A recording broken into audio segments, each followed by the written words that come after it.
Hello guys भन्दा पनि hello girls भन्नुपर्ने छ यो भिडियोमा चाहिँ। म चाहिँ रिसेन्टली डाक्टर डिजाइनर क्लिनिकमा भिजिट गरेँ। यो चाहिँ मेङदोङमा रहेको छ। अनि यो क्लिनिकको बारेमा चाहिँ मैले न्युमीको थ्रुबाट थाहा पाएँ।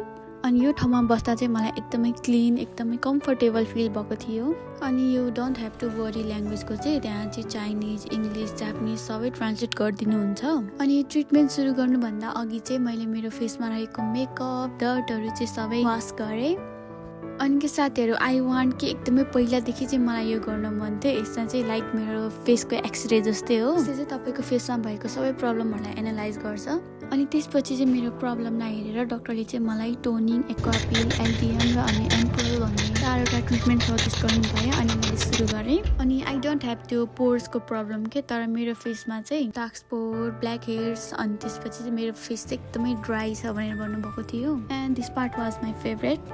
अनि यसले चाहिँ मेरो फेसलाई डिपली क्लिन गरेर डिपली हाइड्रेटिङ गरायो। अनि मेरो स्किन इम्युनिटी सिस्टम पनि इम्प्रुभ गरायो। फेस चाहिँ एकदमै ड्राई छ कि साथीहरू, त्यही भएर चाहिँ आई निड दिस ट्रिटमेन्ट क्या। अनि यो पार्टमा चाहिँ म एकदमै नर्भस थिएँ, लाइक लेजरबाट गर्नुपर्ने थियो। This is my first time होइन क्या यसरी ट्रिटमेन्ट गराउनु। अनि मलाई चाहिँ पेन चाहिँ 7 आउट अफ 10 भएको थियो। लाइक भनिन्छ नि, नो पेन नो गेन भनेर। As you see, my face got very red, so they put some face masks on my face. त्यसपछि चाहिँ मलाई एकदमै काम, कुल फिल भयो। आफ्टर सबै ट्रिटमेन्ट सकिसकेपछि उहाँले मलाई चाहिँ फेस क्रिमहरू लगाइदिनु भयो। अनि मेरो चाहिँ बिफोरवाला फोटो पनि खिचेको थियो अनि आफ्टरवाला फोटो पनि खिचेँ। अनि थ्रु द न्युम्यू मैले चाहिँ डाक्टर डिजाइनर क्लिनिकको बारेमा थाहा पाएँ। Thanks for doctor designer clinic for making me beautiful. मैले फर्स्टमा गर्ल्स भनेको थिएँ, तर यो गर्ल्सलाई मात्रै होइन है, बोइजलाई पनि हो। Thank you for watching.